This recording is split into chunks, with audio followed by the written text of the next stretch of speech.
অবশেষে তপ্ত মরুভূমিতে দেখা পেল এক পাগলা বৃষ্টি। রিশাদ হোসেনের ক্যারিয়ার সেরা বোলিংয়ে 3 ম্যাচের ওয়ানডে সিরিজের প্রথম ম্যাচে ওয়েস্ট ইন্ডিজকে 74 রানে হারিয়েছে বাংলাদেশ ক্রিকেট দল। টাপুটে জয়ে সিরিজে 1-0 ব্যবধানে এগিয়ে গেল টাইগাররা। বাংলাদেশের দেওয়া 207 রানের টার্গেট জবাব দিতে নেমে শুরুটা ভালোভাবেই করেছিল ওয়েস্ট ইন্ডিজ ক্রিকেট দল। দুই ওপেনার আলিক আজামজে এবং ব্রেন্ডন কিং মিলে তুলেছেন 51 রান।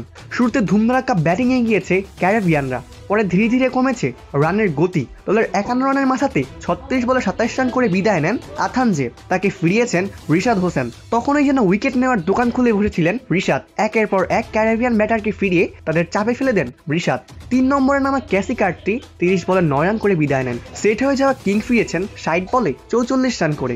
82 রানের মধ্যে 3 উইকেট হারিয়েছে ওয়েস্ট ইন্ডিজ, আর তখনই 3টে উইকেট নিয়েছেন রিশাদ। এরপর বাকিরা সেভাবে সুবিধা করতে পারেননি। রিশাদের সাথে যোগ দিয়েছেন বাকি বোলাররাও। টপাটপ উইকেট তুলে ক্যারিবিয়ানদের করে দিয়েছে দিশেহারা বাংলাদেশের বোলাররা। দারুণ কিপটে বোলিংয়ে উজ্জ্বল ছিলেন অধিনায়ক মিরাজও। 32 বলে 15 রান করেছেন শাই হোপ। এছাড়াও জাস্টিন গ্রেপ 23 বলে করেছেন 12 রান। দুই ওপেনার এবং হোপ গ্রেপস ছাড়া কেউ কিছু করতে পারেননি।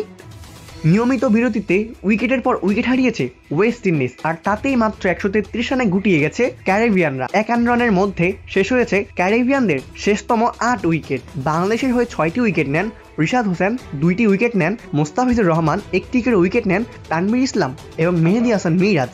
অবশেষে ওয়ানডে সিরিজের প্রথম ম্যাচেই বাংলাদেশ টাপুটে জয়ের দেখা পায়। অপূর্ব দাস, প্লেভাস নিউজ।